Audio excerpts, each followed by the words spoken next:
नमस्कार। आज आम एक अति साधारण किंतु गुरुत्वपूर्ण स्वास्थ्य समस्या गैस्ट्राइटिस विषय आलोचना करिबा। तबे गैस्ट्राइटिस हेउची पाकस्थली भितरर आवरणरे हेउथबा प्रदाह और इन्फ्लेमेशन। यह एक साधारण समस्या जहाँ कम समय पई किबा अधिक समय पई रही पारे।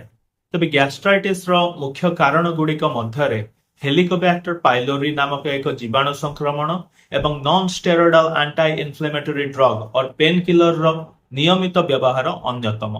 तेबे अन्यान्य कारण गुड़िक मध्यरे मद्यपान, धूम्रपान, अत्यधिक मानसिक चाप किंबा शारीरिक आघात, ऑटो इम्यून प्रॉब्लम्स जेपरिक क्रोन्स डिजीज और अल्सरेटिव कोलाइटिस अंतर्भुक्त अटे। तेबे गैस्ट्राइटिस पाकस्थली रे रक्तस्राव, पेटरे घा एवं पाकस्थली रे ट्यूमर भली जटिलता सृष्टि करिपारे एवं auto immune atrophic gastritis vitamin B12 रो अभाव एवं पर्निशियस एनीमिया भली समस्या सृष्टि करिपारे। तबे गैस्ट्रिक समस्यार अनेक लक्षण रहिछि।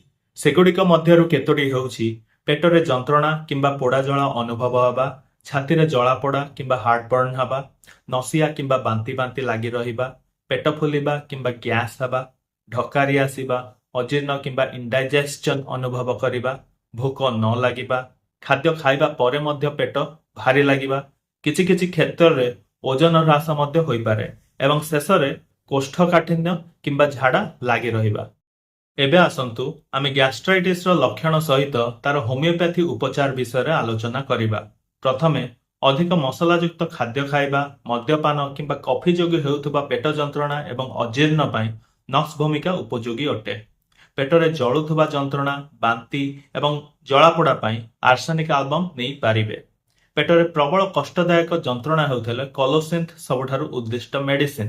पेटरे गैस, पेट फुलिबा एवं कोष्ठकाठिन्य पई लाइकोपोडियम क्लावाटम नै पारिबे। जदि पेटर जंत्रणा गरम सेक द्वारा कमुछि तेबे मैग्नेशियम फॉस नेबे। अधिक गैस एवं ढकारी आस्थिले आ नर्भसनेस सहित डायरिया थिले आपण आर्जेंटम नाइट्रिकम नै पारिबे।